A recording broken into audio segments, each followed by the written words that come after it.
Number 1, अच्छाई से क्यों बाज आऊं। एक बार हजरत बायजीद बीस्तामी अपने कुछ दोस्तों के साथ दरिया के किनारे बैठे थे। उनकी नजर एक बिच्छू पर पड़ी जो पानी में डूब रहा था। हजरत ने उसे डूबने से बचाने के लिए पकड़ा तो उसने डंक मार दिया। कुछ देर बाद वो दोबारा पानी में जा गिरा।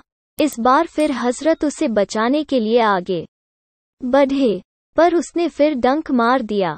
4 बार ऐसा ही हुआ।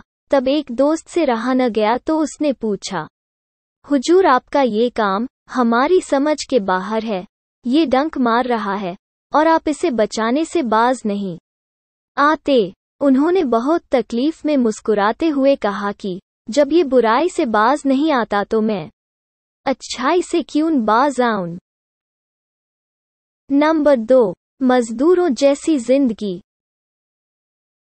हजरत सिद्दीक अकबर रज़ियल्लाह ताला खलीफा हो गए थे। उनके वेतन पर विचार किया जा रहा था। उन्होंने कहा कि मदीने में एक मजदूर की रोजाना की कमाई कितनी है, उतनी ही रकम मेरे लिए भी तय कर दी जाए। यह सुन साथियों में से कोई बोला, सिद्दीक इतनी कम रकम में आपका गुजारा कैसे होगा। हजरत सिद्दीक ने जवाब दिया, मेरा गुजारा उसी तरह होगा जिस तरह एक मजदूर का होता है। अगर न हुआ तो मैं मजदूरों की आमदनी बढ़ा दूंगा ताकि मेरा वेतन भी बढ़ जाए। जैसे जैसे मजदूरों की मजदूरी बढ़ेगी, मेरी जिंदगी का स्तर भी बढ़ता जाएगा। नंबर 3, पड़ोसी।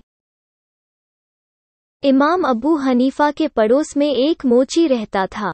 वो दिन भर तो अपनी झोंपड़ी के दरवाजे पर सुकून से बैठकर जूते गांठता रहता, मगर शाम को शराब पीकर उधम मचाता और जोर जोर से गाने गाता। इमाम अपने मकान के किसी कोने में रात भर हर चीज से बेपरवाह इबादत में मशगूल रहते। पड़ोसी का शोर उनके कानों तक पहुंचता मगर उन्हें कभी गुस्सा नहीं आता। एक रात उन्हें उस मोची का शोर सुनाई नहीं दिया। इमाम बेचैन हो गए और बेचैनी से सुबह का इंतजार करने लगे। सुबह होते ही उन्होंने आस पड़ोस में मोची के बारे में पूछा। मालूम हुआ कि सिपाही उसे पकड़ कर ले गए हैं, क्योंकि वह रात में शोर मचा मचा कर दूसरों की नींदें हराम करता था। उस समय खलीफा मंसूर की हुकूमत थी। बार बार आमंत्रित करने पर भी इमाम ने कभी उसकी दहलीज पर कदम नहीं रखा था। मगर उस रोज वह पड़ोसी को छुड़ाने के लिए पहली बार खलीफा के दरबार में पहुंचे। खलीफा को उनका मकसद मालूम हुआ तो वो कुछ देर रुका, फिर कहा, हजरत ये बहुत खुशी का मौका है कि आप दरबार में तशरीफ लाए।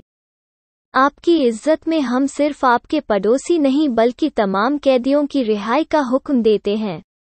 इस वाक़ये का इमाम के पड़ोसी पर इतना गहरा असर हुआ कि उसने शराब छोड़ दी और फिर उसने मोहल्ले वालों को कभी परेशान नहीं किया। वीडियो देखने के लिए धन्यवाद। हमारे चैनल को सब्सक्राइब कीजिए।